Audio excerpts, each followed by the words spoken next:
Salam əziz şagirdlər, mən Samir Balakişiyev. Bugün sizə English Grammar and Vocabulary kitabından Unit 30 indiki zaman uzlaşmasını izah edəcəm. Öncəliklə zaman uzlaşması deyəndə nə başa düşülməlidir? Əziz şagirdlər, ingilis dilində iki dənə zaman uzlaşması var. İndiki zaman uzlaşması və keçmiş zaman uzlaşması. Zaman uzlaşması, yəni mürəkkəb cümlə nəzərdə tutulur. Cümlə budaq cümlə və baş cümlədən ibarət olur və hər iki cümlə bir-birinə bağlayıcı ilə bağlanır. Keçmiş zaman uzlaşmasında budaq cümlə keçmişdədirsə, baş cümlə də keçmişdə olmalıdır ki, zamanlar bir-birinə uzlaşsın. Yəni hər iki cümlə keçmişdə olmalıdır. Misal üçün, dünən sən kitabı oxuyarkən mən də həmin vaxt çay içirdim. Bax, hər iki cümlə keçmiş zamandadır və zamanlar uzlaşdılar.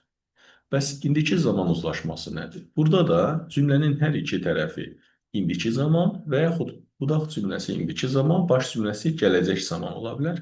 Çünki ayrılıqda bir gələcək zaman uzlaşması yoxdur.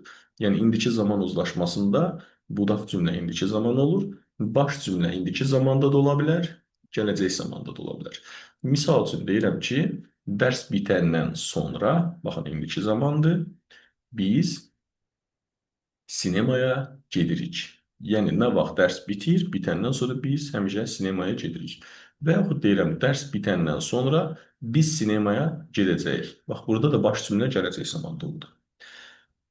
Dediyim kimi, hər iki cümlə bir-birinə bağlayıcı ilə bağlanır. İndi gəlin, biz bugün indiki zaman uzlaşmasını izah edirik. İndiki zaman uzlaşması üzərindən gedək. Baxın, indi dərslik üzərindən sizə izah edəcəm. Baxın, burada görürsünüz iki dənə cümlə var.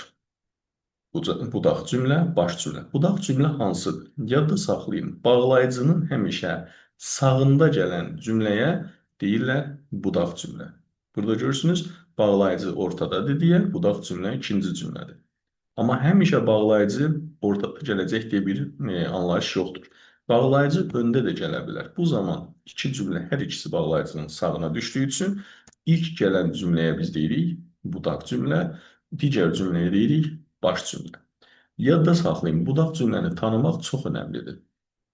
Çünki biz testləri eləyəndə öncə budaq cümləyə baxacaq. Əziz şagirdlər, bağlayıcının tərcüməsi həmişə budaq cümləyə artırılır. Misal üçün, when nə vaxt deməkdir? When Tom comes, Tom gələndə, nə vaxt Tom gəlsə. Sonra baş cümləni tərcümə edirik, I will go home, mən evə gedəcəm. Baxın, indi bağlayıcı öndədir. When the lesson finishes, nə vaxt dərs bitsə, I will go home. Mən evə gedəcəm. Baxın, diqqət edin. Az öncə dediyim kimi, zaman uzlaşmasının bağlayıcılarına baxaq. Misal üçün, burada var after. After the film finishes. Tərcümə edəndə deməyin, sonra film bitir. Cümləni belə tərcümə edin. Film bitəndən sonra. As soon as nəsə olan kimi deməkdir. Tom returns tərcüməsi olur. Tom qayıdan kimi. Till qədər deməkdir. Və yaxud until da yazıla bilər. The rain stops tərcümədə deyirik. Till the rain stops, yağış dayanana kimi. Before she comes, əvvəl o gəlir deməyin. O gəlməzdən əvvəl. Baxın, burada if bağlayıcısı var, əziz şagirdlər. Biz ifi ayrılıqda şərt budaq cümləsinin içində də keçəcəyik. Yəni, bu əslində şərt budaq cümləsini yaradan bağlayıcıdır. Mən sadəcə zaman uzlaşmasında bunu ona görə sizə izah edirəm ki, testlərdə bəzən if bağlayıcısı verilir və şərtdə bizə deyilmir ki, şərt budaq cümləsini tap. Yəni, zaman uzlaşması kimi həll edəndə belə if bağlayıcısını görə bilərsiniz və eyni quruluşdur deyə bunların içərisində izah edirəm. If she wants, əgər o istəsə. Baxın, burada bir maraqlı detay var. Unless bağlayıcısı. If-in əksidir. Unless-dən sonra gəlir təsdiq cümlə və biz onu inkar kimi tərcümə edirik. When comes, Ben gəlir deməkdir. Unless Ben comes, əgər Ben gəlməsə deməkdir. Yəni, siz if Ben doesn't come demək əvəzinə, əgər Ben gəlməsə demək əvəzinə, elə unless Ben comes deyirsiniz, olur əgər Ben gəlməsə. Yəni, unless əgər nəsə olmasa deməkdir. Böyründə inkar deməyə ehtiyac yoxdur. O cümlə zaten inkar kimi tərcümə olunur. İndi gəlin testləri etmək yöntəminə baxaq. Baxın, əziz şagirdlər. Bax, mən burada sxem çəkmişəm. Testi eləyərkən həmişə yadda saxlayın ki, bax bu dediyim çox önəmlidir. Zaman uzlaşmasında bağlayıcının sağında olan cümlə, yəni budaq cümlə həmişə standart zamanda olur əziz şagirdlər. Sadə zaman və davam edici zaman. Baxın, mən görürsünüz demirəm indiki sadə, indiki davam edici. Çünki növbəti dərsdə keçmiş zaman uzlaşmasını keçəndə də deyəcəm budaq cümlə keçmiş sadə və keçmiş davam edici olur. Yəni bir dəfəlik bilin ki, həmişə test eləyəndə birinci bağlayıcını tapın. Bağlayıcının sağ tərəfində gələcək zaman varsa, xətt çəkin üzərindən. Bitmiş zaman varsa, have V3, has V3, had V3 üstünə xətt çəkin. Yəni budaq cümlə gələcəkdə olmur, bitmişdə olmur. Budaq cümlə ya sadə zaman olur, ya davam edici zaman olur. Yenidən burada bağlayıcıları görürsünüz.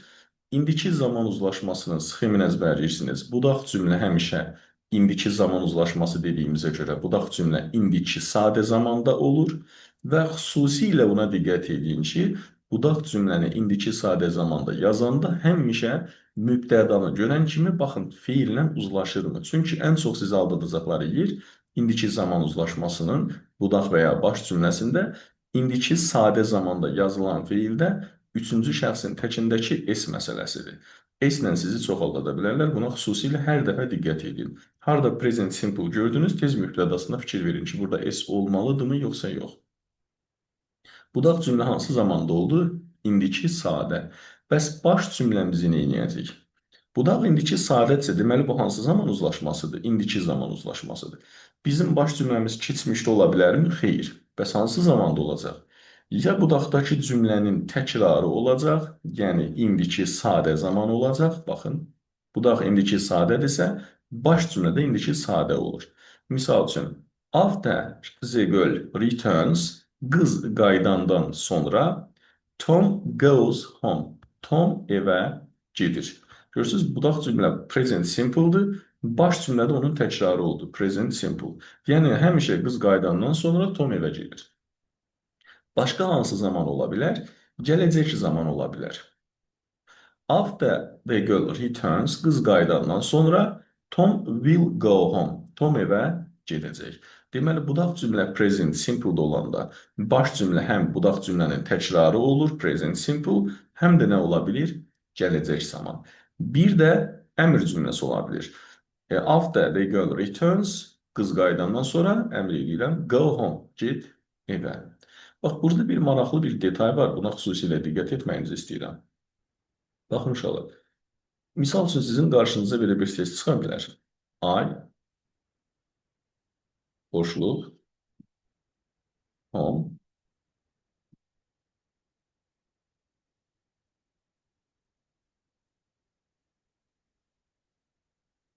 as soon as she,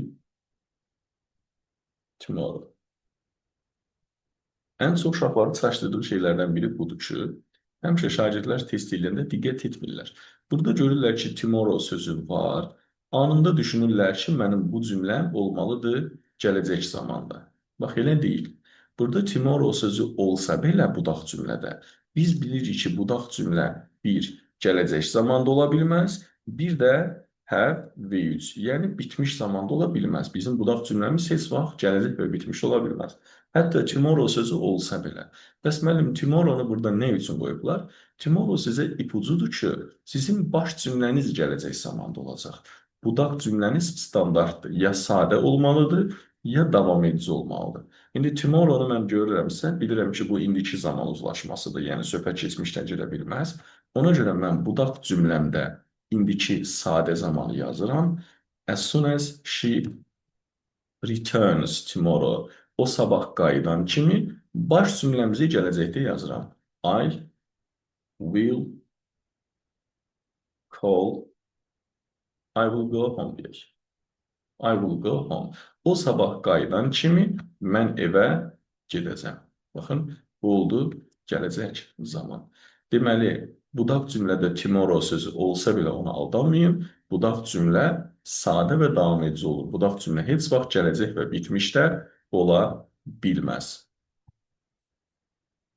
Deməli, budaq cümləni əzbərləyirik. Budaq cümlə indiki sadə zamanda olur. Baş cümlə tez budaqdakının təkrarını deyirik. İndiki sadə zaman, gələcək zaman, bir də əmr cümləsi olur. Testlərdə rast gələcəksiniz. Baxın, burada uşaqlar çaşırlar.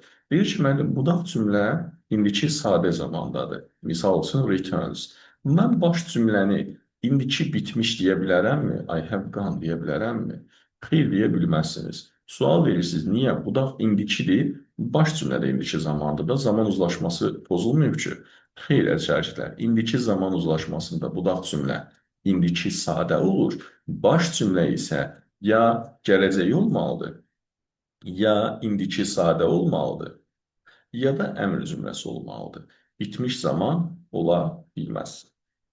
Ya deyəcəksiniz, o qaydan kimi mən evə gedəcəm, gələcək zaman, ya deyəcəksiniz, o qaydan kimi mən evə gedirəm, indiki sadə zaman, ya da əmr edəcəksiniz ki, o qaydan kimi get evə. Ancaq uşaqlar diqqət edin, burada as və while bağlayıcısında isə çox vaxt budaq cümlə nə olur? Davam edici zaman, indiki davam edici. Deməli, indiki zaman uzlaşmasında budaq cümlə 2 dənə standart zamanda olur. Ya indiki sadə, ya da as-lə while bağlayıcıdırsa, indiki davam edici zaman olur. Bəs baş cümlə necə olur? Baş cümlə isə ya budağın təkrarı olur, yəni indiki davam edici zaman, burada səhvən indiki sadə yazılıb, buna aldanmayaq, təsdiqdə texnik səhv olub. İndiki davam edici zaman olur. Mother is cleaning the rooms. Ana otaqları təmizləyir. İndiki davam edici. Ya indiki zaman uzlaşmasındakı kimi baş cümlə gələcək olur, ya da əmr cümləsi olur. Baxın, eyni şeydir. Budaq cümlə, baxın, burada ayrıca yazıram bunu sizə. Misal üçün, after bağlayıcısı deyək ki, yazmışıq. İndiki zaman uzlaşmasıdırsa, budaq cümlə olur. İndiki sadə, gördünüz, baxın, indiki sadə zaman yazdım. Baş cümləni indi yazacağam bu tərəfdən. Baş cümləmiz hansı zamanda olacaq? Budağımız indiki sadədir. Baş cümləmiz olacaq indiki sadənin təkrarı we go. Gələcək zaman we will go. Bir də əmr cümləsi olacaq. Yox, gördünüz? Budaq cümlə indiki sadədirsə, baş cümlə bu üç zamandan biri olur. Bəs budaq cümlə indiki davam edici olsa, misal üçün, while she is playing. Baxın, budaq indiki davam edici zaman olanda, baş cümlə budağın təkrarı olur. We are reading a book. Bax, budaq cümlənin təkrarı olur, yəni davam edici zaman, sonra yenə gələcək zaman, sonra yenə əmr cümləsi olur. Deməli, indiki zaman uzlaşmasının budağı indiki sadədirsə, baş cümləsi indiki sadə, gələcək və əmr olur. Budaq cümləsi indiki davam edici zamandırsa, baş cümlə indiki davam edici, gələcək və əmr olur. Nümunəyə baxaq. Misal üçün, if she comes tomorrow. Baxın, burada bəhsə dediyim qeydi vermişəm uşaqlar. Budaq cümlə gələcək və bitmiş zamanda ola bilməz. Baxın, budaq cümlədə gələcək zaman vermək olmaz. Budaq cümlədə indiki bitmiş zaman vermək olmaz. Budaq cümləni verəcək indiki sadə zamanda və yaxud indiki davam edici zamanda. Gəlin, indi mən sizə nümunə testləri göstərim. Testlər üzərindən baxaq. Misal üçün, topludakı testlərdən göstərəcəm sizə şagirdlər. 141-ci testdə misal üçün, baxaq, burada işarə eləmişəm. Baxın, görürsünüz, if bağlayıcısı. Normalda bu şərt budaq cümləsidir, amma zaman uzlaşması ilə eyni gəlir. Baxın, burada bizim birinci növbədə bağlayıcını tapırıq. Test etmək yöntəminə fikir verin. Bağlayıcını tapdıq, cümlənin başında da if. Niyə bağlayıcını tapırıq? Çünki budaq cümləni birinci həll edəcəyik. Bilirik ki, budaq cümlə 2 dənə zamanda olur. Deməli, sadə və davam edici. Hansı zamanda olmur? Gələcək zamanda. Deməli, budaq cümlədən gələcək zamanları təmizləyirik. Gördünüz? Budaq cümlə gələcəkdə ola bilməz, əmr cümləsi bitmişdə ola bilməz və gələcəkdə ola bilməz. Çıxdıq. İndi bax, fikir verin. Y bəndində budaq cümlə keçmişdədirsə, bu keçmiş zaman uzlaşmasıdır. Bunun baş cümləsi də keçmiş olmalıdır, amma baş cümləsini gələcəkdə veriblər. Ona görə bu yanlışdır. Amma C bəndində budaq cümlə indiki sadədir, Baxın, S-inə də fikir verin. Üçün təkində S-ini də yazıblar. Bu da indiki sadədir. Baş cümlə həm indiki sadə ola bilər, həm də nə ola bilər? Gələcək zaman ola bilər. Deməli, doğru cavabımız hansıdır? C variantı. Baxaq başqa bir suala. Baxın, indi burada bağlayıcımızı tapırıq. Hansıdır? As soon as. Bağlayıcımızın sağ tərəfini birinci həll edirik. Yəni, budaq cümləni. Hansı zamanda ola bilməz? Görürsünüz, birinci budaq cümləni təmizləyirəm. Gələcəkdən və bitmişdən təmizləyirəm. Baxın, budaq cümlə gələcəkdədir. Budaq cümlə gələcəkdədir. Ona görə bunları təmizlədim. Cavab artıq hazırdır. İndi fikir verirsinizmi? İkinci bənddə budaq cümlə keçmişin sadəsidir. Baş cümlədə keçmişin sadəsidir. Yəni, keçmiş zaman uzlaşması qorunub saxlanılır. Birinci cümlədə də budaq cümlə indiki sadədir. Üçün təkində S də yazıblar. Baş cümləsi də gələcək zamandadır. Deməli, burada da uzlaşıb. Cavab olur 1 və 2. Başqa bir suala baxaq. Misal üçün, 158-ci testə baxaq. Bəzən də test belə verilir. Baxın, cümlənin bir tərəfinin özləri verilir. Birinci bağlayıcımıza baxırıq. Hansıdır? When. Niyə baxırıq bağlayıcıya? Budaq cümləni tapmaq üçün. Budaq cümləni görə özləri veriblər. Baxırıq, hansı zamanda veriblər budaq cümləni? İndiki sadə. Deməli, budaq cümlə indiki sadədirsə, bu indiki zaman uzlaşmasıdır. Baş cümlə necə olacaq? Ya indiki sadənin təkrarı, ya gələcək, ya da əmr cümləsi. İndi mənim baş cümləm indiki sadə zaman varmı? Xeyr, baxıram ki, yoxdur. Bu keçmiş sadə. Var. Doğru cavab hansıdır? D variantı. C bəndi keçmiş sadədir. B variantı gələcək zaman ola bilər. İndi diqqət edin, əziz şagirdlər. Burada maraqlı bir detay var. Baxın, budaq cümlə indiki sadədirsə, baş cümləsi həm indiki sadə ola bilər, həm də nə ola bilər? Gələcək zaman ola bilər. Bitmiş zaman ola bilməz deyə mən bunu çıxıram. Bitmiş zaman ola bilməz deyə Y bəndini çıxıram. Gələcək zaman ola bilər, bir də indiki sadə ola bilər.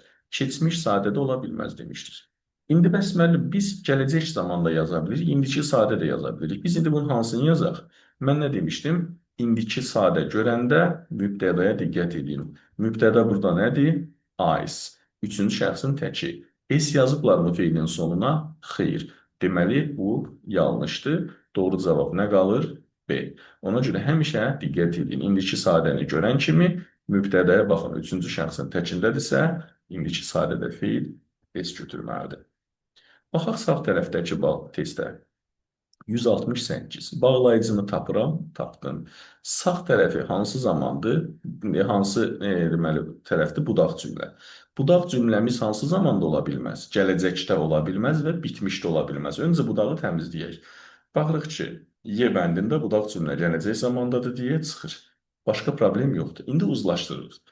A bəndində budaq indiki sadədədir, görürsünüz. Üçün təki deyil ki, xeyr. Baş cümlə hansı zamandadır? Gələcək zamanda. A bəndi ola bilər. B bəndində budaq cümlə indiki sadədədir. Mübtədası Z idisə feilə S artıra bilməzlər. Ona görə B variantı çıxır.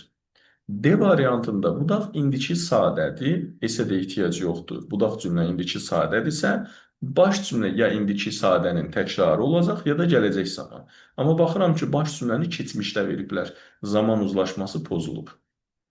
D variantı yanlışdır. C bəndində budaq cümlə keçmiş sadədirsə, onda bu keçmiş zaman uzlaşmasıdır. Bunun baş cümləsi də keçmiş olmalıdır. Amma baş cümləsini götürüb gələcək zamanda veriblər. C variantı da yanlışdır. Deməli, cavab nədir? A variantı. Budaq cümlə indiki sadə, baş cümlədə gələcək zaman. Bax, başqa bir testə baxaq. Misal üçün, 70-ci testə baxaq. Bağlayıcımızı tapırıq budaq cümləni. Testi eləyəndə 2 addıma diqqət edin. Birinci addım, bağlayıcını tapın. Bağlayıcının sağ tərəfində budaq cümlədə gələcək və bitmiş zamanlar varsa, onları çıxın, təmizlənsin. Baxırıq, C bəndində budaq cümləyə gələcək zaman veriblərsə, C bəndi çıxır. B bəndində budaq cümlə gələcək zamandadır, çıxır. D variantında da gələcəkdir deyə çıxır. Budaq cümləni təmizlədik. İndi baxırıq, budaq cümlə A variantında keçmişdədirsə, baş cümlə də keçmişdə olmalıdır. Amma baxıram ki, baş cümləni gələcək zamanda veriblər. Ona görə bunu çıxıram. Doğru cavab Y variantı. Budaq cümlə indiki zamandadır. Baş cümlə də won't, will not deməkdir. Baş cümlə də gələcək zamandadır. Doğru cavab olur Y variantı. Və son bir testə də baxaq. Misal üçün 74. Eyni şey eləyirik. Öncə bağlayıcımızı tapdıq. Sağ tərəfdə budaq cümləni gələcək zamandan təmizləyirik. Will get çıxır. Y variantı will get çıxır. Bitmiş zamandan təmizləyirik. Baxırıq, budaq cümlədə bitmiş zaman yoxdur. Gələcək və bitmişlərdən təmizlədik. İndi uzlaşdırırıq. Baxırıq, gets indiki sadədir. Üçün təkində də s götürüb. Baş cümləsi ya indiki sadə olmalıdır, ya da gələcək zaman. A bəndində would go. Would go deyil, will go olmalıydı. Would keçmişə nəzərən gələcək zamandır. Bizə will lazımdır. Ona görə A variantının quruluşu yanlışdır. C variantında budaq cümlə keçmiş sadədirsə, baş cümləsi keçmişdə olmalıydı. Amma has keçmiş zaman deyil. C bəndi çıxır. Doğru cavab qalır B variantı. Baxın, budaq cümlə indiki sadədədir. Üçüncü şəxsin təkində S-ni də götürüb. Baş cümləsi həm indiki sadə ola bilər, həm də gələcək zaman. Alın, bu da gələcək zaman. Doğru cavab oldu B variantı. Bu indiki zaman uzlaşmasıdır. Növbəti dərsimizdə isə keçmiş zaman uzlaşmasını izah edəcəm.